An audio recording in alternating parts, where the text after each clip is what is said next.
Come over here.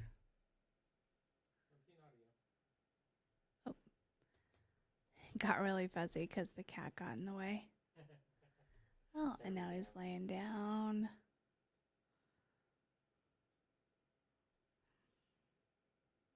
Live.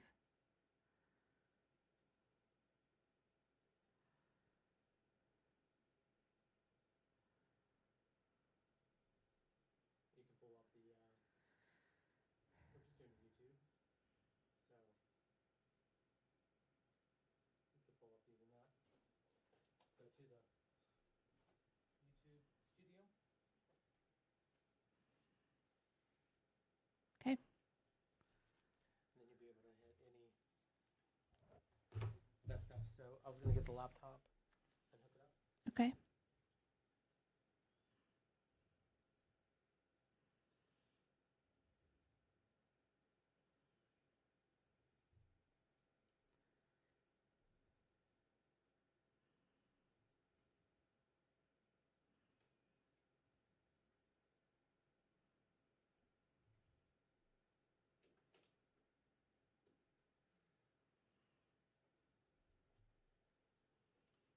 Did you ever notice how good tequila was?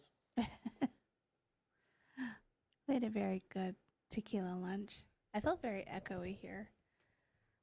Oh, yeah, I'll fix that. It's going to fix it. Numb tongue? Numb tongue. I actually do from the tequila. It's very echoey. It might be the mango, actually. The mango numb tongue. Yeah. Okay, try it now. Is that better? Yeah, I don't hear that echo. We haven't been live in a really long time on the Redacted Apostate.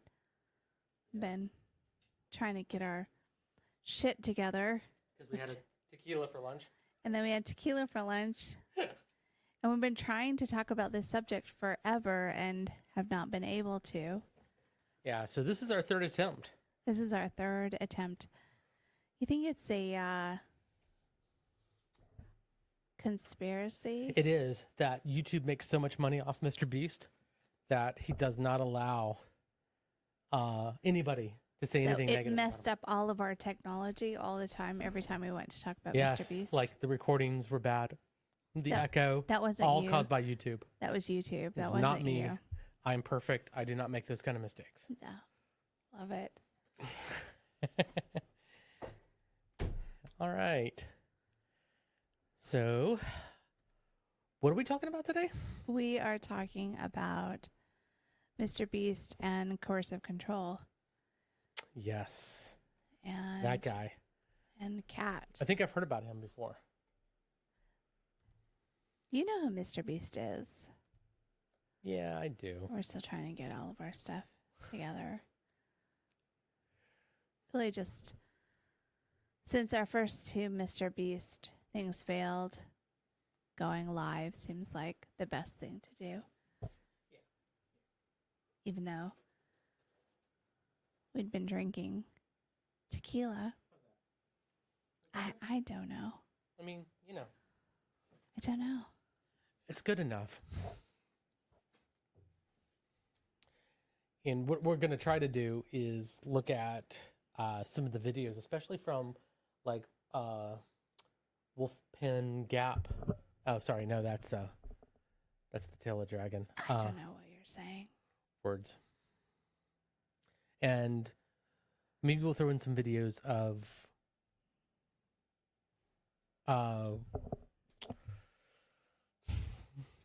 so there were two individuals that we have videos on, and what they're showing is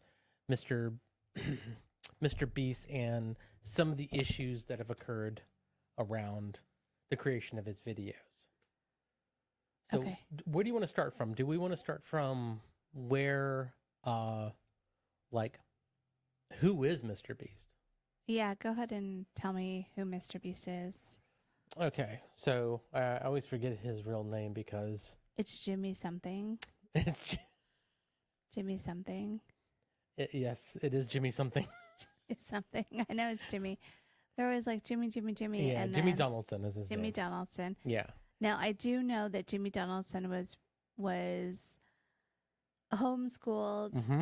and he also was part of a Christian training program Yeah, or yeah. So, education program? yeah, so he went to school at Greenville Christian Academy. I don't think he was homeschooled. Oh, So okay. he went to private school Oh, private in school. Greenville Christian Academy in Wow. Greenville, North Carolina. North Carolina. So when it comes to that, there's the idea that, oh my gosh, he's, this Christian kind of guy, but he's not. He actually has discounted his faith, or not discounted. There's another word I'm thinking of here. He has thrown asunder his faith and has come out very strongly that he is an atheist. Really? Yeah. So this was about 4 or 5 years ago, I think, maybe longer. He said he was an atheist. Yes. That's because his IQ is so high. No. Sorry. Is it? That's one of the jokes is he's always talking about how high his IQ is and how smart he is. Okay. Let's explore that, because I do think that he is a very intelligent person when it comes to one very specific thing. Don't you think he's lucky that most of this comes down to luck and not his high IQ? I think anything that occurs in YouTube space is majority of it is luck. No, you know what? I'm going to take that back. It is not the majority of it is luck. Luck is a large proponent of success. You still have to do the work. You still have to look at the algorithm. And he does the work. He really works hard. That's one thing I can say about And about he what does I see. the research too. Uh-huh. So when he first started out, he was under like this name MrBeast 6000 or something like that. Mm-hmm. And he was doing like video game kind of videos, and I mean, he got maybe a couple hundred subscribers or something like that. And he just was not getting to where he wanted to be. And so what he did was he started looking at every popular person that existed at during that time, Logan Paul being one of them, PewDiePie being another. And he broke down all of their videos, not just what made them popular, but also what trended each of the videos that were their highest. So when did MrBeast actually start creating videos? Do you know? Well, I mean, he's only like 19 or something like that. How old is he? He's like 26. He's 26, yeah. Yeah. So I think he started like 9 years ago, or something like that, I would say. Yeah, he was, my God, he was, sorry. Actually, he was born in Wichita, Kansas, which is interesting too. Well, I think his mom is military. Okay. So Yeah, that makes sense. That makes sense. So let's take a look here. So 312 million subscribers. Mm-hmm. And I'm trying to see when he started. 2012.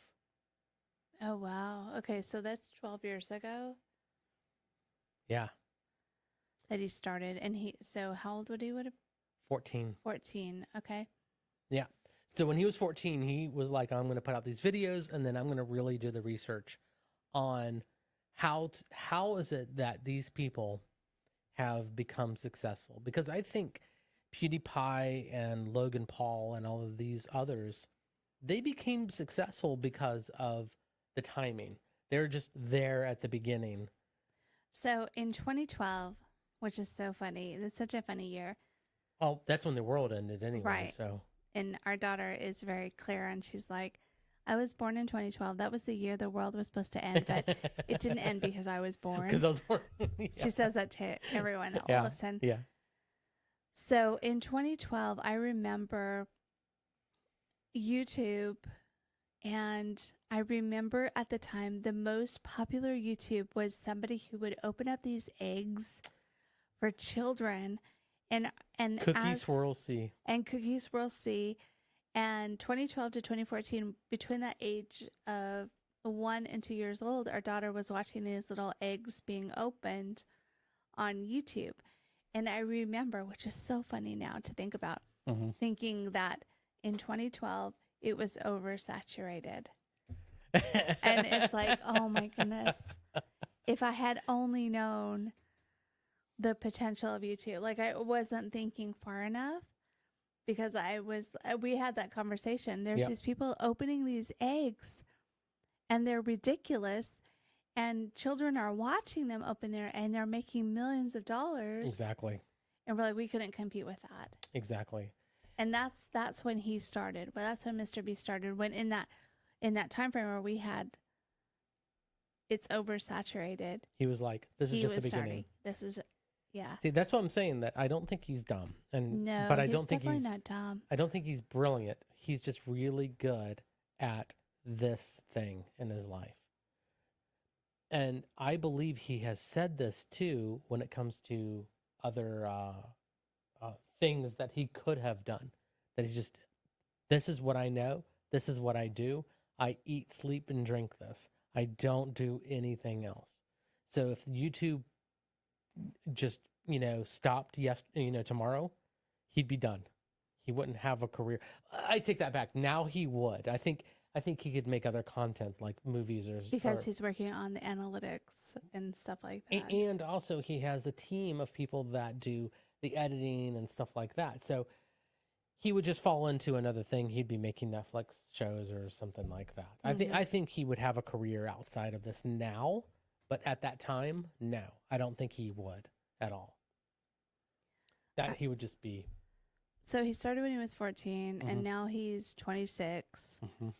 And he's so young, creating a multi-million-dollar company. And is it millions or are we in the billions now? Well, that's where it gets kind of sketchy, is because if you start looking at his content, and not just his content, but how much he makes,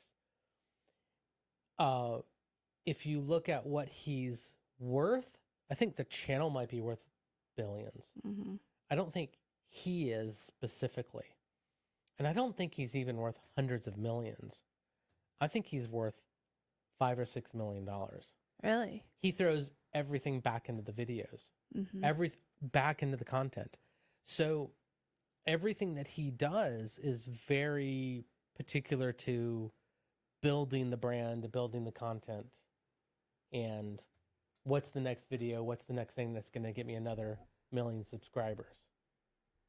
So I don't think he keeps the money, like, for himself. Really? Well, I think that's part of the mythos and the coercive control that's happening right now. I think, this is all hypothetical and conjecture, but it feels like he's saying, oh, I'm not interested in money. But the reality is, it really is about money. I don't think that's the issue. I think he is interested in the money. That's not what he's technically saying. I think that the majority of the money goes back into the next video. It's almost like an addiction to him, where he's so addicted to getting 1 million subscribers, getting 1 million views in a day. He's like, okay, so I had 1 million views in 2 hours. How can I get 2 million the next time? That there's never a point in his life where things are just good or good enough. I think his addiction is the YouTube algorithm and feeding the YouTube algorithm. Do you think, though, that might be the narrative that he's feeding people? No, I think that's just from people that have analyzed the way that he does the videos. Now, the reason I say all this is it's not from the standpoint of, like, look how good of a person he is, or look how good of a business. I think this is a terrible way to run a business, a terrible way to be a business owner, and a terrible way that you're going to create content. It's not sustainable. Yeah. If your whole metric is that I can do 30% better on the next video, then you're going to do anything legally. When I say legally, I mean, well, or illegal. In the fuzzy legal sense, that I'm going to hit the next video and I will trample over anybody in my way that's going to keep me from that goal. Right. And I think that's what we're seeing. So, what really brought this to my attention was a former employee created a YouTube channel, and he only has 3 videos at this point, and his name is Dog Pile or Dog Pack? I think it's Dog Pack 404. Dog Pack 404. His last name's French, I think it was. Dawson French, I think is his name. And Dawson, from what I understand, is... Are you sure is his name Dawson? I think so, but I'll take a look at him. So Dog Pack 404 created this channel about exposing MrBeast. And in some of those videos... Yeah, Dawson French. Dawson French. In some of those videos, it was really disconcerting. I felt like the mother of these children. I felt like the mother of these kids. Like, if I was their mom, how would I be reacting to this? It really made me feel terrible when I was watching his videos, specifically Dog Pack 404. And the other kid, what's his name? Oh, yeah. I always forget his name. He's looking it up. He's a comedian. Oh, yeah. I remember the guy. Dead air. Dead air. Let's see here. It's really not good to do these live streams after you've been having... Jake Weddle. It's fine doing these live streams. Jake Weddle. Streaming to nobody anyway, so I know. It doesn't matter. We're just talking. You throw 6-7 shots of tequila in me, and then this is what you get. Yeah, that's what happens on August 30th. Yeah. So Jake Weddle did an interview with Dog Pack 404 with Dawson. And I watched it, and it brought up a bunch of really big red flags, really concerning behavior of the coercive control you could see within that MrBeast organization. The way that MrBeast was controlling people financially, and the way that he was controlling people socially, emotionally, and really abusing these young people that were there supposedly wanting to do good. Now, from what I understand, Dawson's story is that he was a content creator, wanted to create content, and wanted to work for MrBeast because he believed that MrBeast was successful. He believed that MrBeast was doing good, and finally got into that organization. Once he got into the organization, he realized it's not what it was. And so he felt what a lot of us that work in corporate jobs feel, or who join religions, who join any organization. There you go. Any organization, you feel the same way. Highly coercive control. He felt like, oh, they're doing good. This is an organization I want to be part of. And then once he was part of, realized it wasn't. And I think he only lasted like 4 weeks. I thought it was 4 months, but it's not a lot of time. It was a very short period of time that he lasted before he realized that he was in an organization that was pretty bad. Yeah. And I want to be very clear. We're looking at this from, outsiders in on an organization that is being ran by a bunch of 20-year-olds. And I have experience with cults. So I'm looking at this from an outside looking at this coercive control cult organization and realizing, okay, this kid, Dawson, had these idealistic views. He was going to join this organization. He was going to do good. You're talking about the comedian? No, I'm talking about Dawson. Oh, 404? 404, Dog Pack 404. And then once he joined, he realized, oh no, this is not what I wanted. Yeah, because for some reason I have MrBeast, which is Donaldson, and him Dawson. They're so close that I get mixed up on their names a lot. Yeah, and from my standpoint, I look at this as being every corporate job that I've ever had, and how soul numbing it is to work for a corporation that you're just another number because, I mean, other than the Geneva Convention, them violating the Geneva Convention, which doesn't apply here, but they technically did. Other than that, actually, I have to rethink this. Have I actually violated the Geneva Convention with any of my jobs? I think I've come close a few times. But I think the issue is that these guys have this idealized version or this idealized look at how a YouTube organization should run, and they haven't had any real experience working as a drone in a corporation before. Because I would look at, because I wonder, me, if I walked into MrBeast's organization, would I just be like, oh yeah, I've seen all of this shit before. It's just, you're doing it in a different way. But like him, so a little background is that basically he made him sleep deprived with all the lights on, which is against the Geneva Convention. It's a form of torture under the Geneva Convention. And to me, that's a metaphorical, well, just ignore that security alert that we're supposed to let, the FBI know about, because it might make our business look bad. What's the difference between those two things? Where a company is making you question your morality and what is the right thing to do for a paycheck. I think he joined with the right idea. I think everybody does in a company. Yeah, and then once he got in there, he realized it was terrible. Yeah.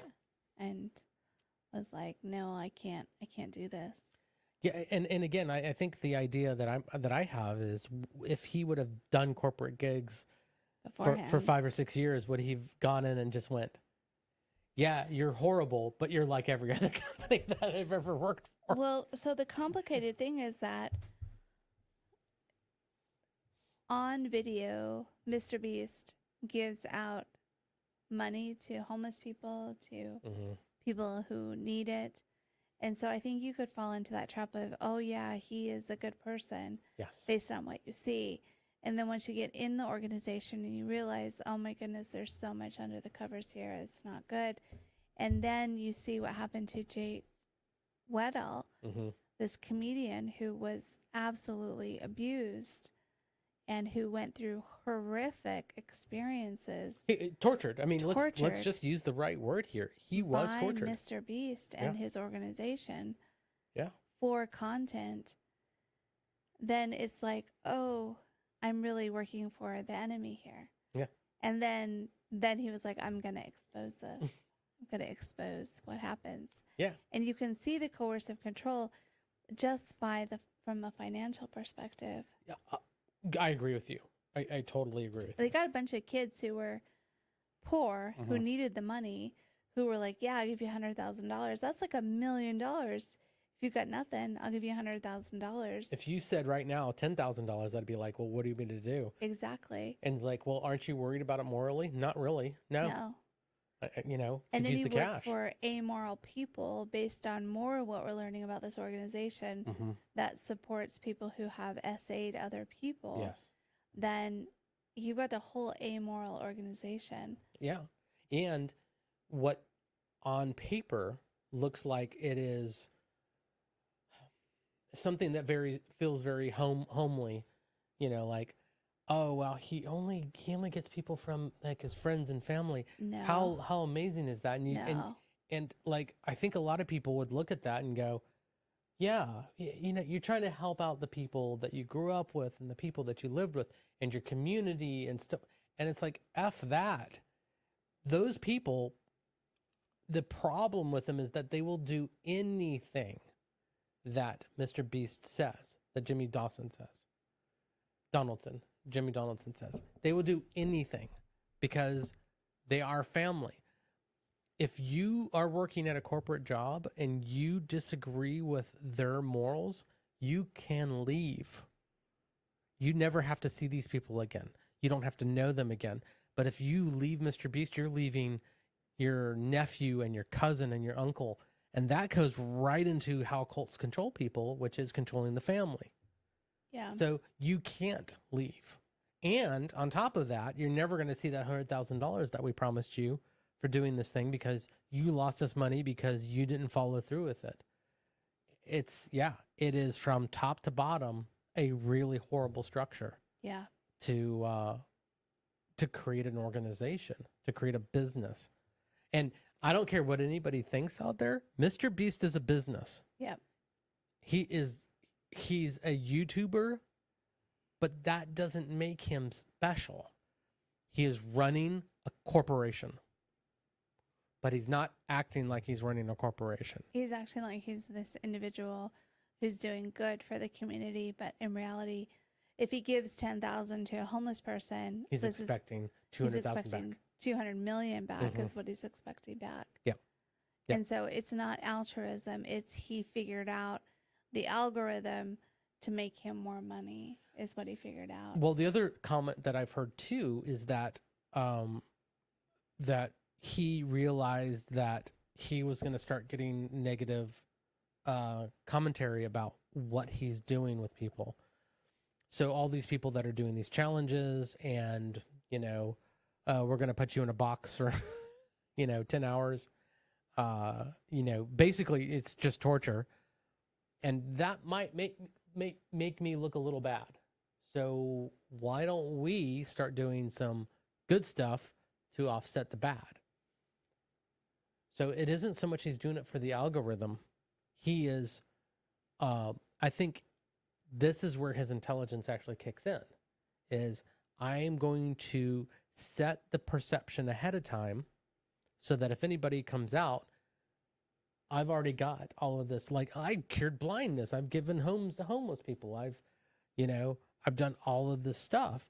So your negative little comment is never going to be believed because of all this other stuff that I've done. Now, on top of that, I also expect money for the views of the stuff that I'm supposed to be doing. And that was the problem that we had with our kids too, when we tried to, because we always try to tell our kids about think critically about stuff. And even before all of this broke about MrBeast, we were like, think critically about what you're seeing. And our response back from our kids was, well, he gives money away. He donates most of this stuff. Yeah. And they pushed back on us. They did. About it. They did. They don't push back anymore. No. They don't push back anymore. And so the one thing that I think that I'm the proudest as a parent, it's like 99% bad and 1% good. So we're shit parents. Got drunk during lunch. So the 1%, like the thing that I really try to impress upon our kids is the critical thinking. Like, it's like if someone is telling you that they're good, if a large group of people, even worse, are saying that this person is good, what's going on? Because if you have to virtual signal this much, then there's a problem. If someone is good, they should never have to tell you that they're good. Mm-hmm. They do it from their actions and from what occurs. If you have 1 million people out there telling you that someone is good and what you're saying is wrong because you're saying they're bad, you should question it immediately and look and ask the hard questions. Well, what are they really doing? And so with MrBeast, we would look at his videos and go, oh, he's full of crap. Because we don't like his videos. I mean, that's it. So we're older. We're old, yeah. He's not we're not his target. We're not his target. And our kids are definitely his target. And so they're all like, yeah, we love Mr. And I'm like, I get it. I understand you like MrBeast. I think he's loathsome. My opinion. But question why you think he is. And we even had to go to MrBeast Burger and also go to get his chocolate. The burger was horrible. It was undercooked. Didn't taste good. And the chocolate was the worst chocolate we've ever had. It was terrible. And this is not hate against MrBeast. This is the kids said the same thing. Yeah. I think that's when they turned on MrBeast. Is when they had that MrBeast burger and it was so terrible. Yeah. I think with our son, it was the burger because he's like food. He is food driven. He's like a bloodhound for what he's a teenager bloodhound. Yep. Our daughter, who loves chocolate and candy, was the chocolate bar. And then she also saw the price, I think was the big thing too. She was like, what?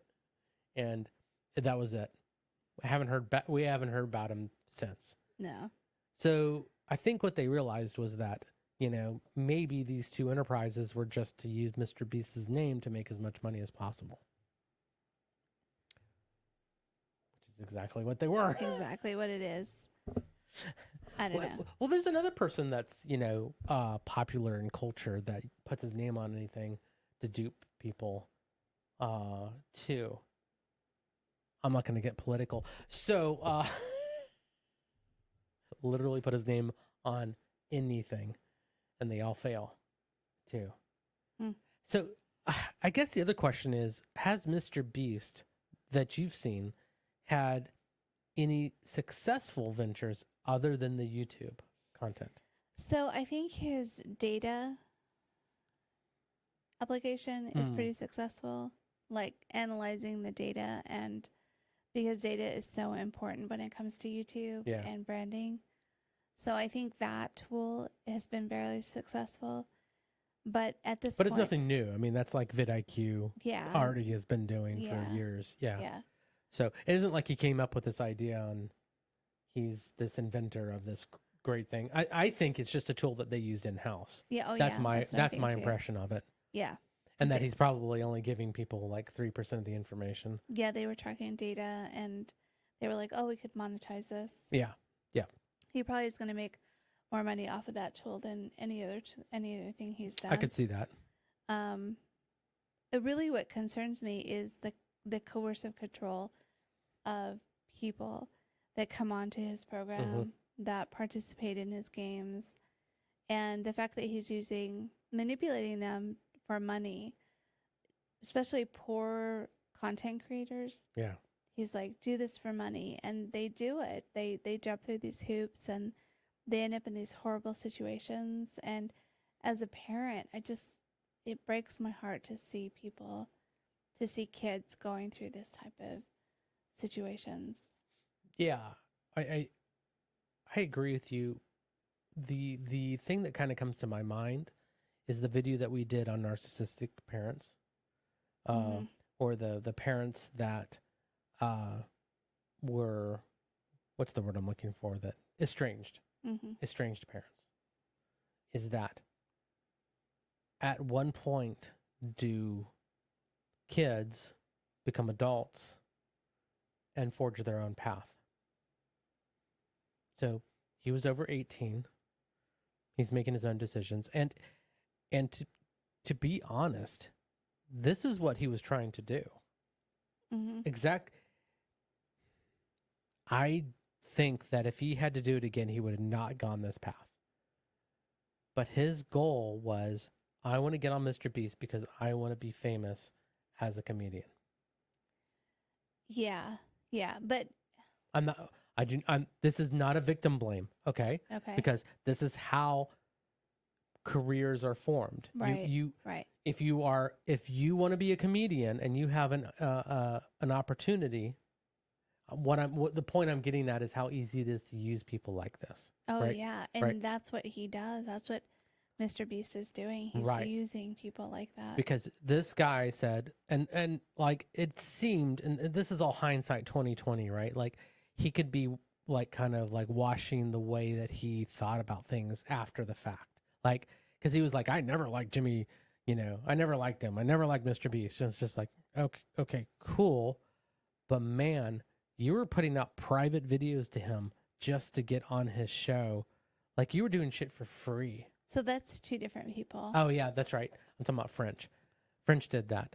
The other guy.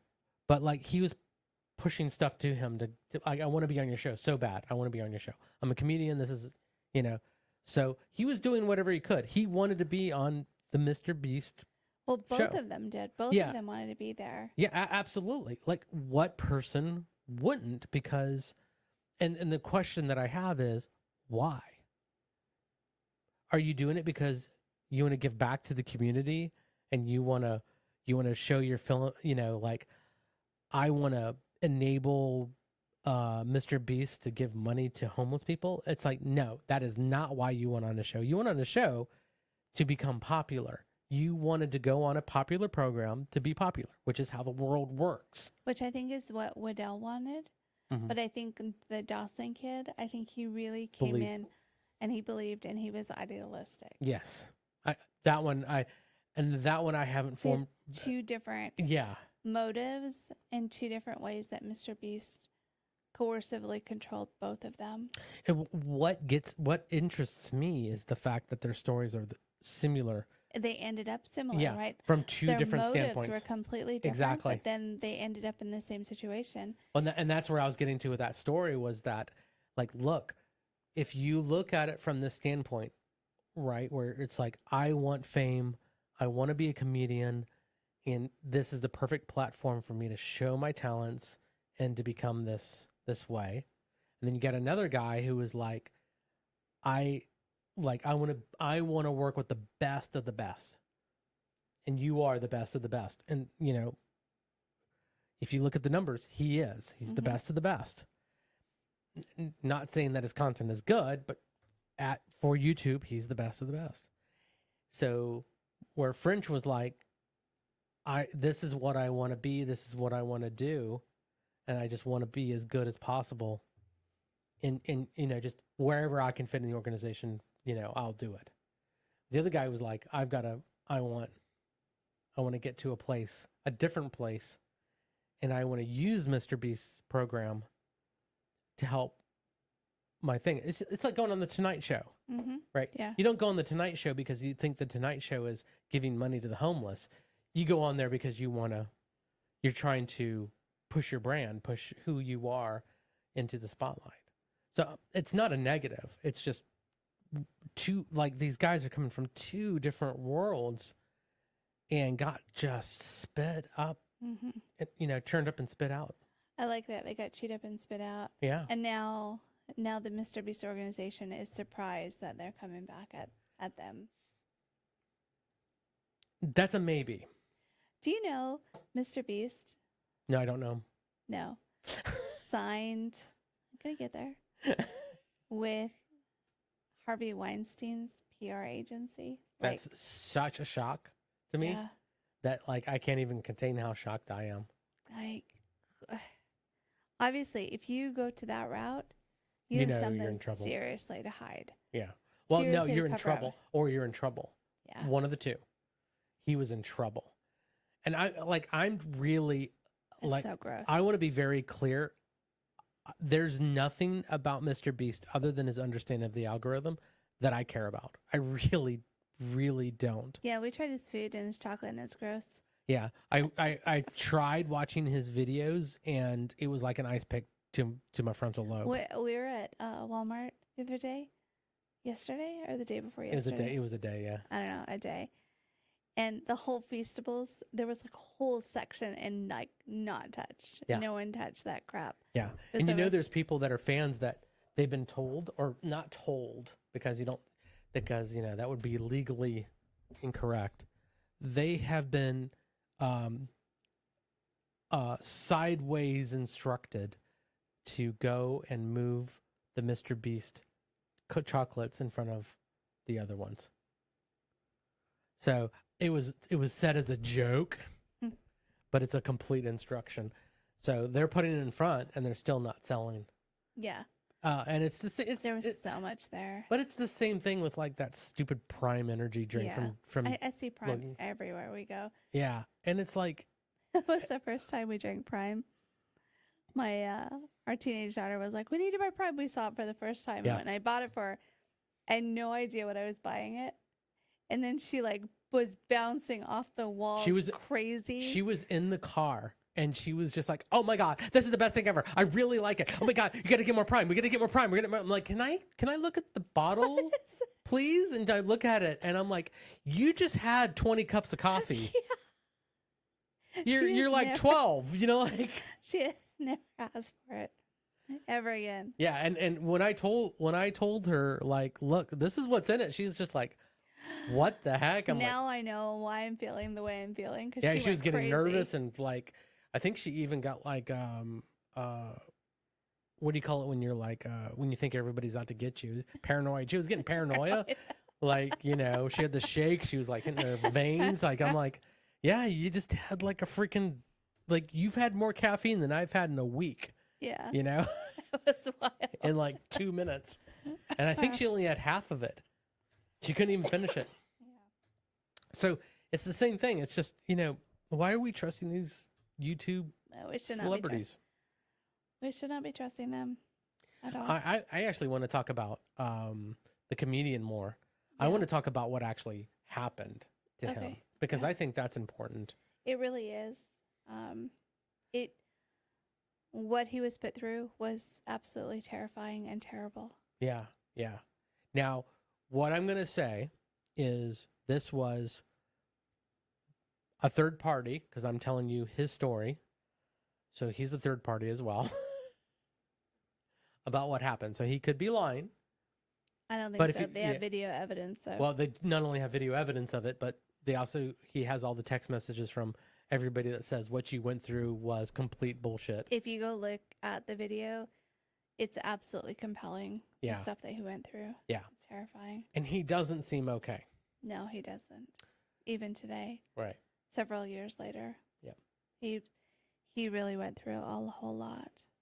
So and it feels like a lot of what cult leaders put their members through, specifically like the Moonies and those type of cults, they put them in these isolation places and control them. That's what it really felt like when I was listening to him. It actually feels like Kimmy Schmidt too. Yeah, in an underground bunker. It really did. It felt like a cult leader controlling somebody. And that's why I was so deeply concerned when I saw that interview with him. Yep. And his emotional reaction. He was not an emotionally okay kid to start out with. Right. I have a cat here who's driving me crazy. I think they can see. And then Winky. Yeah, there he is. And then to put through the type of a happy cat situation he was, at that point they could have mind controlled him to do literally anything. Yeah. And the government and cults know this, what the key codes are to control people. MK Ultra. Yeah, and that's exactly what they put this kid through. Yeah. It's funny because every time I think of MK Ultra, I always think of like, oh, it's some sort of conspiracy theory. No. But it's not. It's been shown to be true. And it's how we have learned what the past key codes are to our brains. Yep. To our human brains. Yeah. So the short premise of this video is that, and there's some things that bother me about this as well. But let's just start with the first one, the premise, which is you're going to spend, it was 100 days? I think it was 100 days. Was it? Yeah, it was supposed to be 100 days. In isolation. Locked in a bunker or isolation, you know, like there's a term for it when you're in the hole. Solitary confinement, basically. Yeah. And what they've shown is that, like, just take that premise just right off the beginning, that being in solitary confinement never rehabilitates an inmate. It always makes them worse every time. So there are people that have been in solitary for years and they come out just shells. They are not people that you can reintegrate into society. So this is the LOL, we're going to put someone in solitary and we're just going to show that, like, you know, it's for 100 days. So the idea behind it is that there's a big room, and inside of this big room was all of these things. So he has a bed, he has a hot tub, he has an ice cream machine, like foosball table. It's full of crap, right? So they started off, and then I think it's every day they were going to come in and do some sort of like test or game, or we're going to take an item for like $10,000. Like for $10,000, we'll take away this item, and it's supposed to be like, oh no, don't take away my item, but it's money, so I'll take it. That's it.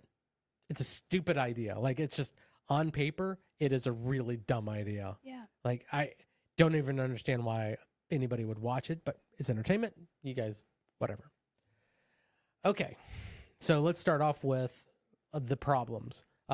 He was complaining about the hot tub being like, he had to turn it off and it was just like becoming disgusting. I'm like, okay, whatever. Just, you can ignore that. You don't have to get inside the hot tub anymore. The ice cream machine, it made a lot of noise. So he had to turn that off, and then it kind of rotted and smelled, and there were flies and insects and stuff like that. Oh, that would drive me crazy. That would, yeah. Okay, fine. I could see myself going, I could get past that, like, because I would have just moved the shit out of the way, like I would have been like practical and been like, no, you're not being near me. Like, I would have found other ways to do things. They didn't turn his lights off. Yeah. And out of everything, I can excuse a lot of different stuff, but the Geneva Convention says that cannot be done for prisoners of war because it is torture. Well, especially because we've seen that MrBeast videos are faked in other locations. Yes. Like, it's very clear that there's faking, but they literally tortured this Jake Waddell kid. For real. For real. And they didn't fake it the way they faked in other videos. It's like, why couldn't they have? It's just baffling why they would have tortured him the way they did. Yeah. And one of the things they said, tortured him. Yeah. And one of the things they said was that, what we are trying to do is get the reel where it's like, they do 5 days in like 10 minutes. And I can't remember what it's called, but right. So like they're going to be filming the scene for 24 hours a day for the 100 days, even though they told him, well, it's probably not going to be 100 days. So they're already like setting this up as a big lie already. And, but with the lights, he was like, couldn't we fake this? Yeah. Like, out of everything that we could have faked, couldn't we have faked that you guys left the lights on? And so they're like, no, we got to do it for the montage, the montage video. But it was about control. Yeah, because he knows that's BS. The film could have been stopped and cut out the parts where the lights were off that allowed him to sleep. Yep. And it would have been a continuous view. So I don't buy that either. No, it was about money and control. It really was. Yeah. It was, we have the power over this Jake kid to control him, to do whatever we want. Mm-hmm. And he will literally do whatever we want because we put him in that mind control situation. Right. And even Jake admits to, I would have done anything, and he did. Yep. Almost anything until it reached to a point where he physically couldn't continue anymore. And you hear that a lot with prisoners too. It's like, and you hear that a lot with cult members. Yeah. As a cult member, you will do whatever to make the cult leader happy until you physically cannot do it anymore, until mentally you cannot continue anymore. Yeah. Yeah. Which is, so this is coercive control 101. This is everything about it. Yeah. Everything about what they put this Jake kid through. And I feel so terrible for him and his family and his mom. Right. Because his mom, she came on and said, yeah, I really said that you should do this. Because on paper, it seems like the right thing to do. Like, oh my God, MrBeast is going to give you an opportunity to show your comedy, and you're going to get $300,000 at the end of it. Yeah. This is a career-defining thing. You don't have to get tortured for 3 more years, and you're good. There's no way to know that he would have been tortured the way he was. Right. From the outset, looking in, I probably would have agreed to it as well. I would have too, as a parent. I would have been like, yeah, you're. Oh, I was even talking about me. I have been like, oh yeah, sure, torture me. As a parent who had a comedian child, I would have been like, yeah, this is a good idea. But then after this could push your career like to that next level. Just feeling terrible about it. Feeling like, this is so terrible. So through this, he's not getting sleep. They came in, they made him solve a Rubik's Cube, which he seemed to have a lot of problems with the Rubik's Cube, even though I'm just like, oh, Like, dude, that's the least of your concerns, Right. is the Rubik's Cube. And then they were like, you have to see, this is where I was still watching this and going, he could have gotten out any time, right? Like, I just had that mentality because that's what a lot of people think. It was the treadmill. Mm-hmm. And that's when I went, no, they've got this guy. They did. They And- had him. Yeah. Absolutely. 100%. They had him under control. Yeah. So they brought in a treadmill and they said, you got to run a marathon on the treadmill in like 2 days or something, like a day and a half. And he did it. And he couldn't see any way out of it. Because the idea is, he said, no, I'm not going to do it. And they're like, well, we're just going to have to scrap the whole video and all this money is going to go to waste. Oh, yeah. That was another really big point about Mhm. this, is not only were they coercively controlling him financially, they were doing it emotionally by saying, you're going to ruin this video. You're going to ruin your friends. You're going to ruin your friends' careers by not doing whatever it is we're telling you to do. Yeah. Yeah. And I think also, too, that they could see him. Like, they could see him from like a window or something like that. So he could see but he couldn't talk to him. And like, you know, but he would have some people would come through and be like, are you all right? And he's like, not really. But, you know, it's the authority control, where anybody in authority, you just do what they say because of that fake authority that occurs. Such a wild story. Mm-hmm. Yep. And so the outcome of this is that I think he lasted 20 days or something like that. It wasn't the full 30 days, which just tells you already that's just MrBeast videos are bullshit, because it's supposed to be 100. It was 100 on the YouTube thing. Then they told him 30, and he didn't last the 30. So he basically was like, I'm done. Get me out of here. His feet were blistered to the point he couldn't walk. He hadn't slept in like probably 5 or 6 days. And when he did sleep, it was like an hour at a time. The kid is messed up for life. And he, even to this day, still has insomnia. It's terrible. So they pulled him out, and then everybody comes out and is like, you know, all of his friends are there, which this is not the right time to bring in all your friends and not letting him leave the building. And MrBeast says, we'll make sure you're okay and that you don't. Then he didn't finish it, but he was about to say, so you don't sue us. You don't sue. Yeah. Which that is his only concern, is the money, that he doesn't get sued. Yeah. Again, this goes back to, what is his primarily focus, MrBeast? And it's money. Yeah. The whole thing is about money. Mm-hmm. It's about controlling this organization for money. And yeah, you're saying, oh, he wants to hack the algorithm. But this really feels about control of people for the money. He's controlling homeless people by throwing money at them. He's controlling his employees by hiding disturbing facts from them. And it's all about money. Yeah, I don't disagree with that. I just think that the money comes with the views and everything else. And I think it's another metric. It's and I'm only going by the way I feel. When I look at MrBeast and talking, the idea that I get with him is that I want more money than anybody else for the number, not for what it gets me. I just like, oh, you made 50 million a year, doing YouTube. Well, I made 70. This reminds I'm number me one. of that Ren video we watched last night, doesn't it? Yep. His whole trajectory reminds me of that video. Yep. This really talented musician called Ren, and we watched a video of his last night, and it felt very reminiscent to the MrBeast trajectory. Now that I'm thinking about it. Yeah.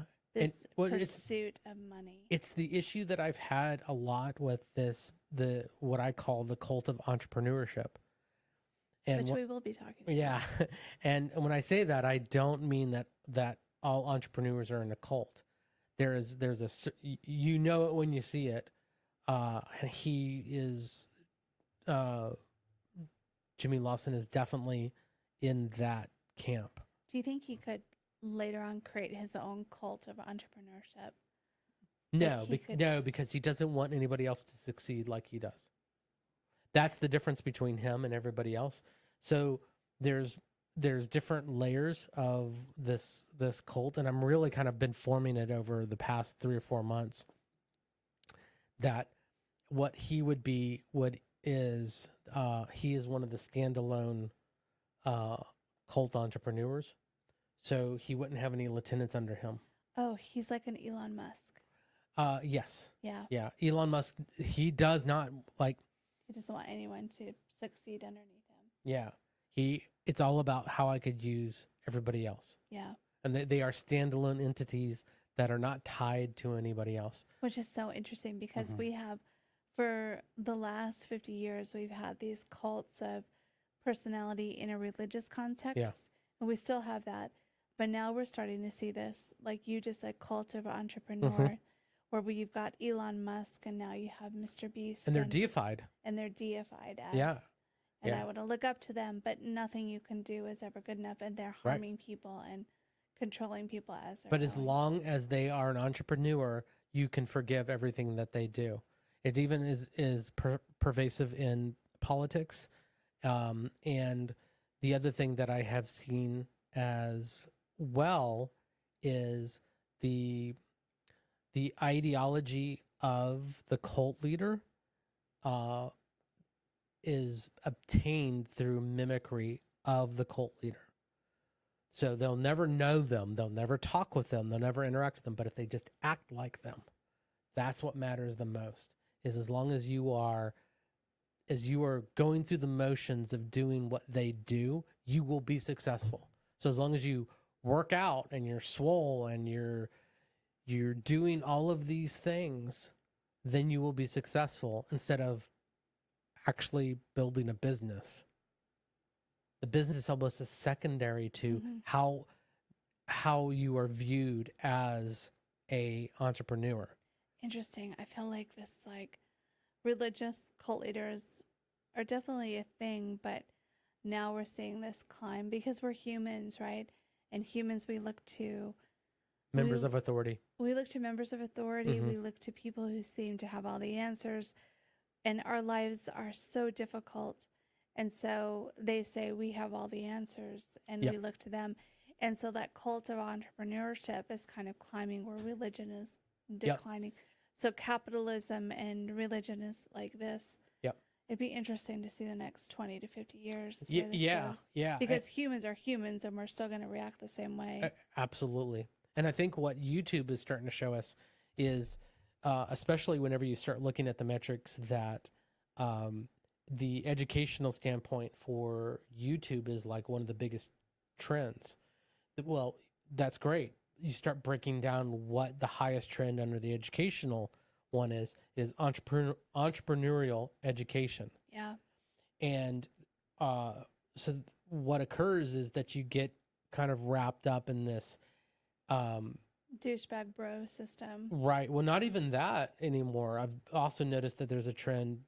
Ooh, could I be a lady boss cult leader? So like with that group that you went to yesterday, that's why I was asking specific questions, is because what group did I go to yesterday? Oh, yeah. A creator. Yeah, the creator group, right?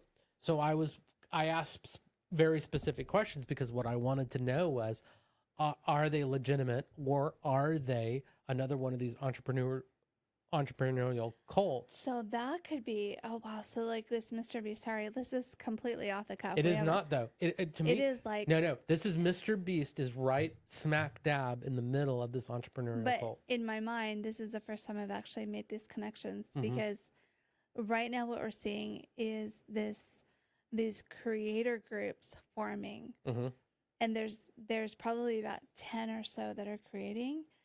And they're creator groups, and so you've got this entrepreneurial cult. We've seen those people, and now we're going into the creator type groups. But I think that's just a different label. It's completely new. This is like within the last 6 months, but it's the similar all the same. Yeah. Because so what occurs, and the thing that I think Mr. Beast's next venture, not like immediate, but like his next big venture is He's already done it. creator camps. He's already done it. That's the SA person who's been SA is now his CEO of his creator organization. There you go. So that's Yep. So like high-ranking members of his MrBeast organization have been accused of SA. Mm-hmm. And We can say the whole word. You just not. I don't think you can on Yeah. YouTube. Okay. But it's assault. I think we can say assault. And like very specific, horrible allegations. And what they've done is they've moved these people around according to the allegations. Yeah. To take that for what it is. Yeah. But MrBeast has a creator group that is ran by somebody His lieutenants. His cult leader lieutenants. Yep. His cult leader lieutenants. Yep. So he does have that group of creators. Now, as a creator, it's easy to fall into them. So there is a over 50. I always follow these over 50 creators. I love them. And she had said, "Oh, well, I followed MrBeast's advice." And I could see someone like her joining the MrBeast creator organization, and it ending up to be a coercively controlled cult, like the TikTok dance cults, like the acting cults, like all of these. Right. And the I have never until this minute I've never thought about and that. see, this is all I've been thinking about.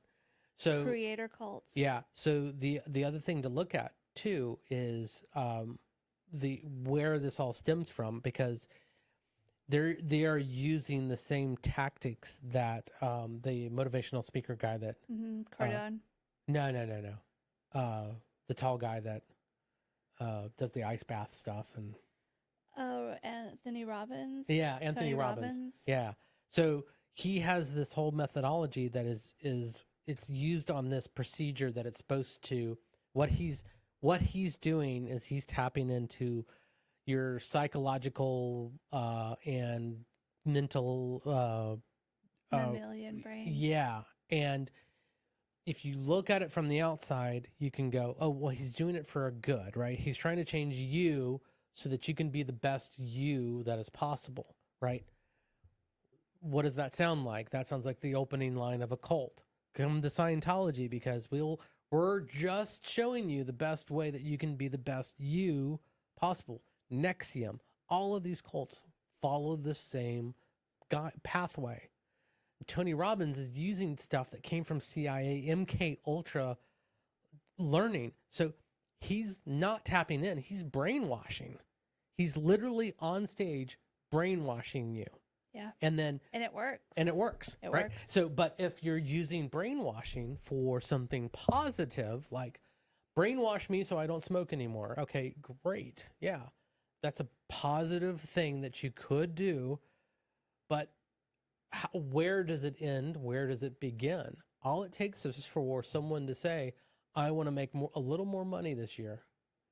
Well, how can I use my brainwashed people to give me a little extra cash this year? Then what do you do next year? And when next year? And then next year? And then it builds up on itself. These way of controlling people, the mentalist kind of like ideology that occurs with magicians and stuff like that do it for like, showing magic, which again is cool, but you're seeing the underlying issue with the way our brains work. So now you've got these entrepreneurial organizations, they're using the same tactics, but they're not selling you anything other than the idea that you're going to be an entrepreneur. Well, they're selling you the tactics to buy into their programs. Well, that's what I mean. And so they're not. That's the product. You are the product. So we saw entrepreneurial. We saw Andrew Tate, entrepreneurial. Now, and then we saw the whole girl boss movement, which did the same thing, which are based on MLM tactics. Yep.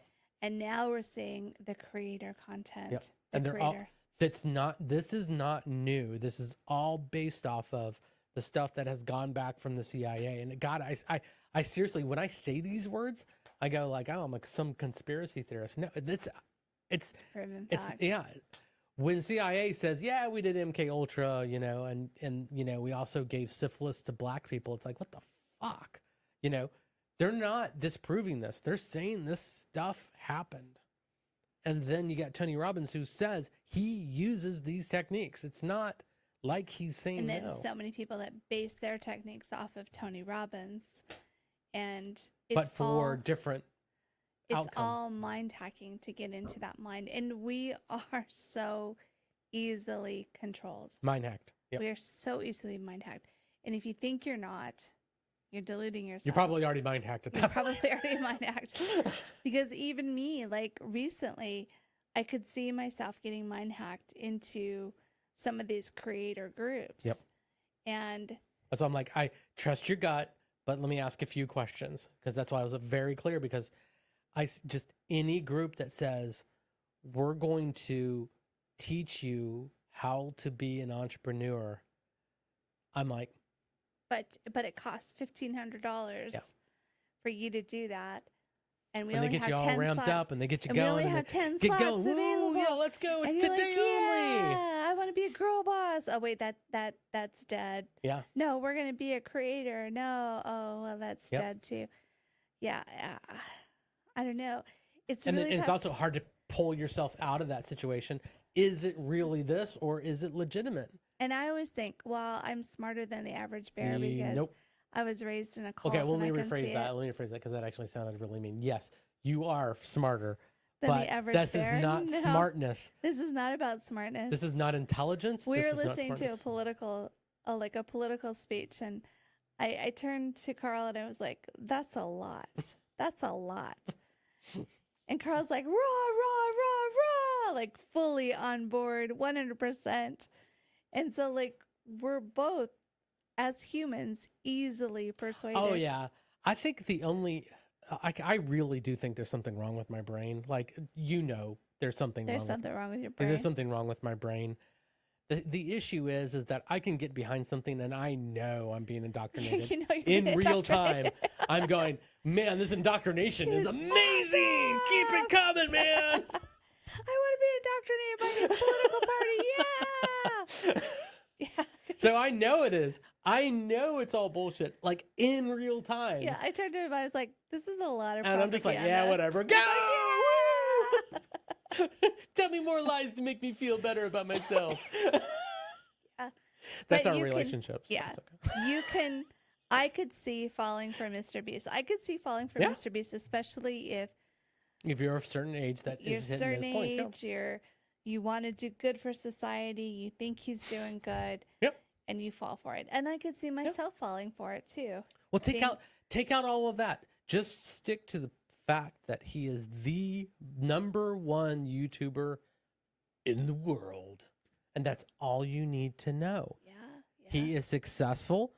So he literally could do anything. And that is the problem with the cult of entrepreneurship, is that we look at people that are business owners or entrepreneurs, they can do no wrong. Right. And we need to stop that. We need to stop thinking about these people. We need to think of them as they are selling you something and you are the product. And that is it. Yep. And if you're okay with it, watch the videos. That's it. There's nothing else. It's like, is MrBeast great? Don't know. Do I care? Not really.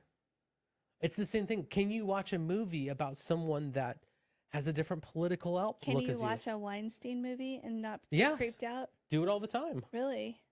I still as long as his name doesn't appear. You see Weinstein like in the open but I still enjoy the movie. 90 movies. But like he's not the one that's in my bedroom or well, maybe he is. Talking about couches again. But it's very true. Like, I can listen still to a Michael Jackson song and go, that's a good song.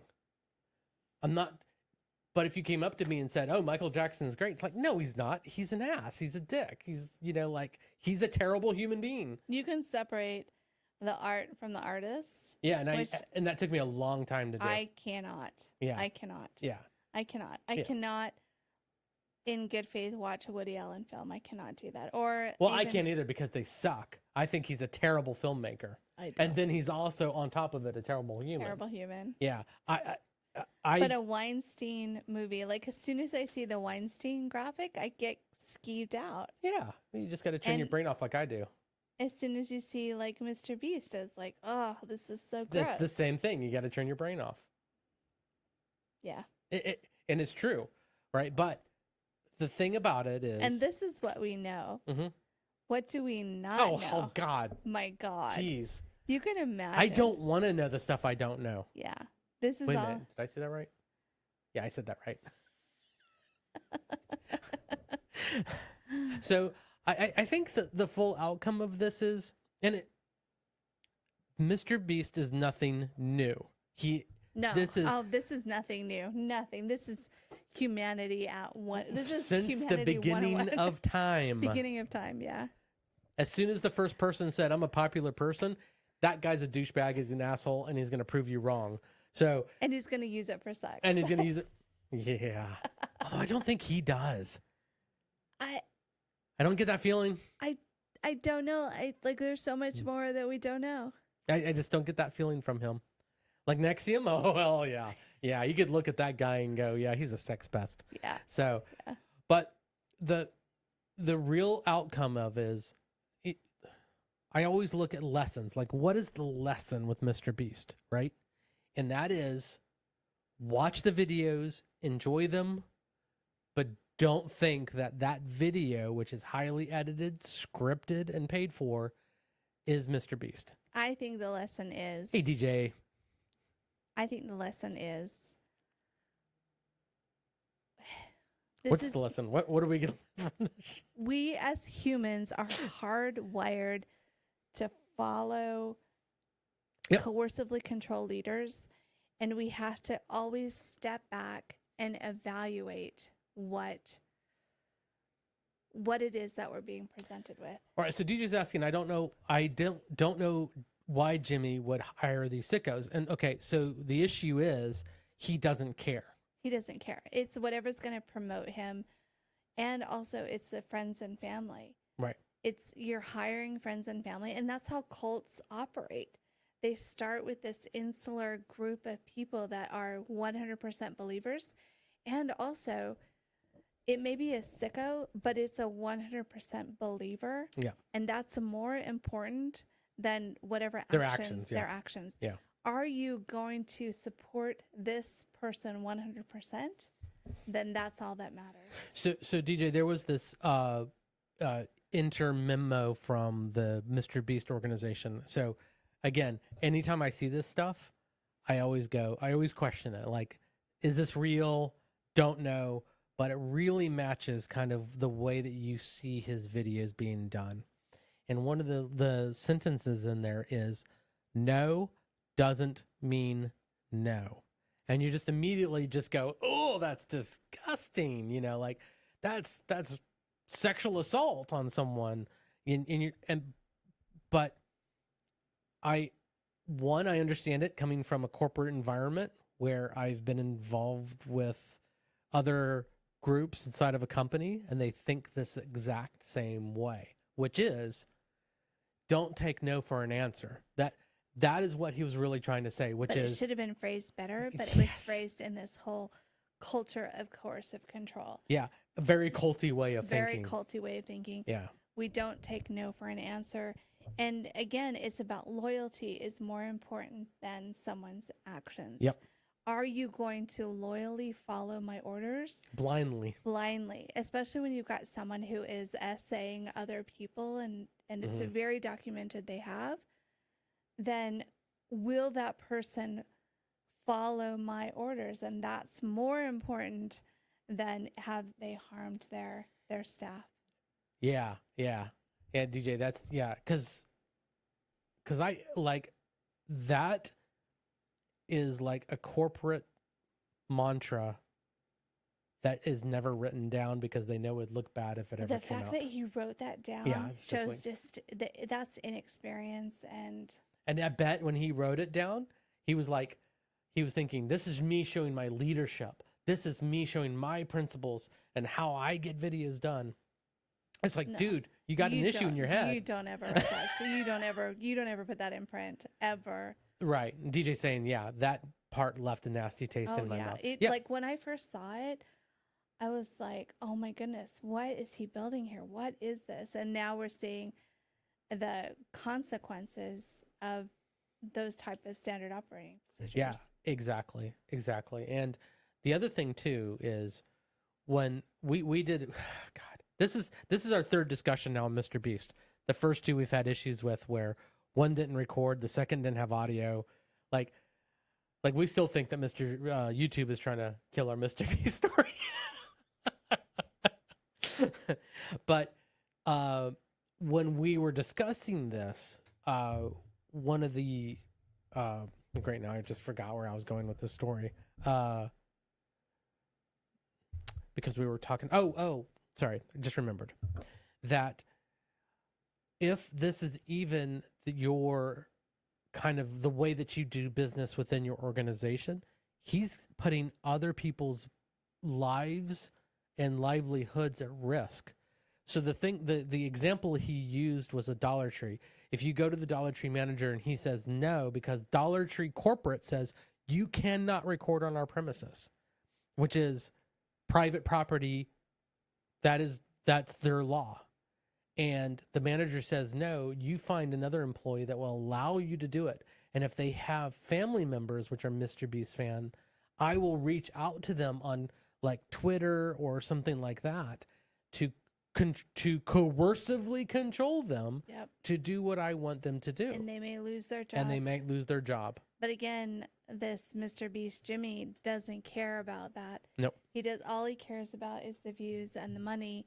And so he's putting his employees and putting the people that the environments, all of that at risk just for views. Yeah.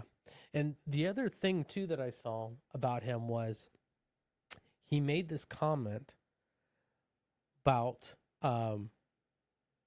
spending money on a video that he did, and that it didn't work out for some sort of external reason, and that he was really, really angry about it. Like you could see there was and it's like, yeah, that's called running a business. Mm-hmm. That you're going to get losses. Yeah. But that you could see it like he was just like, oh, this is like, like instead of treating it like, okay, hey, we tried this, it didn't work out. Let's do a postmortem on this and figure out what can we do better to make sure that the lighting works out right, or this works out right, or this works out right.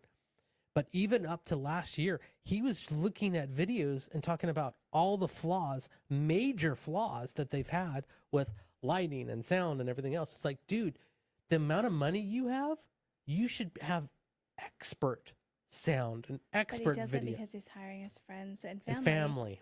And because he's hiring friends and family, again, it's a whole yes man organization. Yeah. I know it's quite all right, DJ. Yeah, we just been kind of chatting. We're still pushing some tequila out of our pores right now. So. We've been trying to talk about Mr. Beast for 2 weeks now, because I find it so horrific. Yeah. And I find it so interesting how this organization mimics a cult organization like NXIVM. I think you called it very clearly, like NXIVM very clearly. Yeah. You can see kind of the pathway. Are they going to get branded with a soldering iron next? Oh my God. Yeah. And which they might already be doing tattoos. Who knows? Again, this is all we know from this kid that got disillusioned. But did you know that tortured and then the other one disillusioned? Yeah. Yeah. One kid tortured, one kid disillusioned, and other ones who have been essayed. There's that cat. You wanna? What do you wanna do? There we go. You're just gonna scratch on my leg now, aren't you? All right. I think that's it. I think I said everything I need to say. I'm horrified by this story. I think it's going in a very bad direction. And I would like to spend about 5 minutes talking about what is occurring now. And I want to also really, before I start talking about it, I really want to add to, he's really good at making himself look good. I don't think by hiring the Weinstein PR organization, I don't think that does him any favors. Yeah, I didn't know about that one. So, Yeah, I don't think that does him any favors. so due to the transgendered individual that was accused of assault. That's so, yeah. I'm not going to go down that route. Yeah. But we know that occurred, and we know that there's a lot of talk about it, and I think a lot of people get it wrong.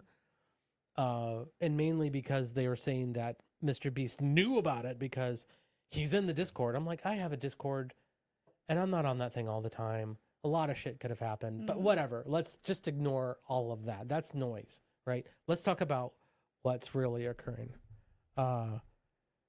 Yeah, exactly. Yeah.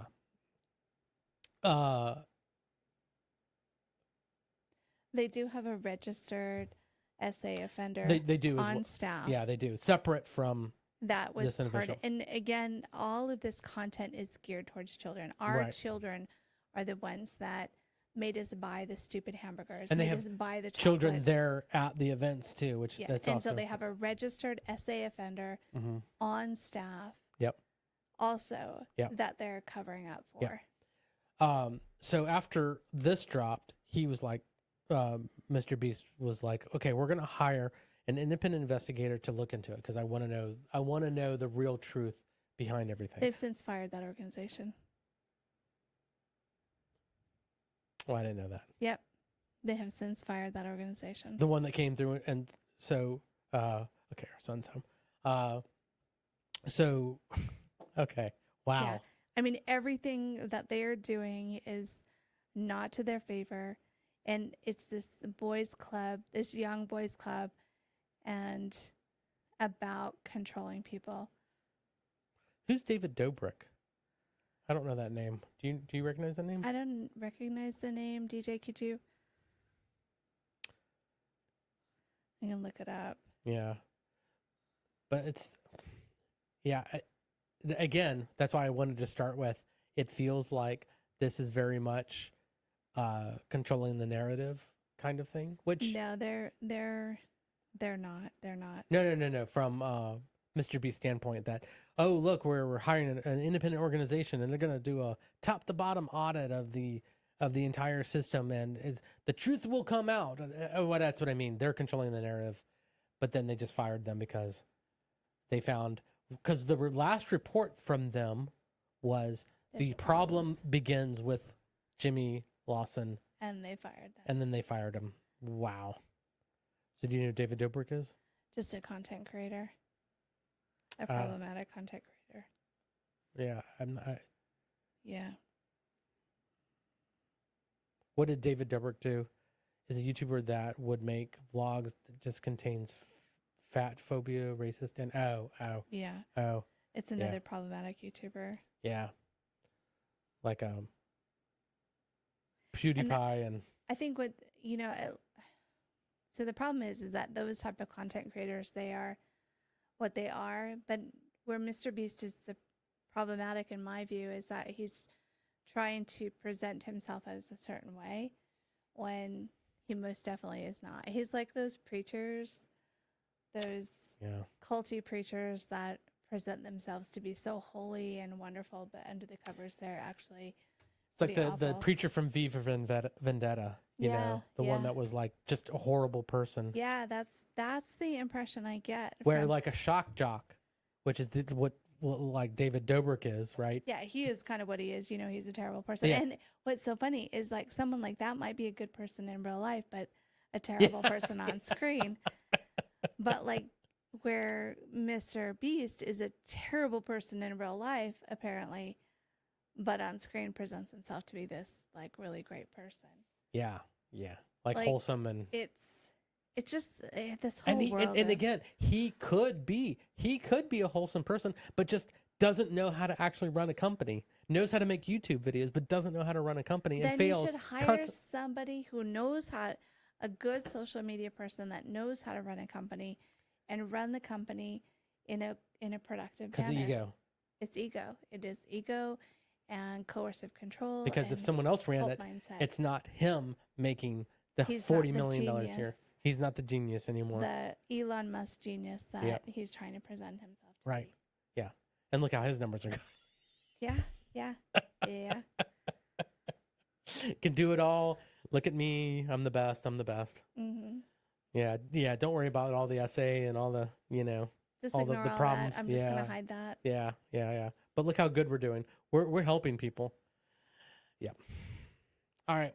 Well, I think that was it for us. Yeah. I'm glad we finally got this out of our We mouths. finally did. Like, we've been talking about this for weeks, and we have not been able to get it out. Yeah. Yeah. I agree. So, Thank you. maybe we'll do something again if more information comes out. Less drunk. Oh God, that was awesome being drunk and doing this. Not really. That Not was really. awesome. I'm so happy right now. Yeah, we're happy. DJ, thank you for watching as well. Thank you for watching. And actually, and if you're watching, help us get to 1,000. We're so close to we getting are to 1,000 so subscribers. freaking close. And unbelievable. I couldn't believe that would ever actually happen to old people like us with opinions. Old? Who's old? I'm not You're old. old. You're old. I'm ancient. What are we at now? Oh God, we are 71 away 71 people away. from 71 people around the world need to like our old asses, our old dusty asses. Dusty Muffins. You got a dusty muffin. I don't have a dusty muffin. All right, we'll leave it at that. All right, thanks you. a lot. Have a good weekend.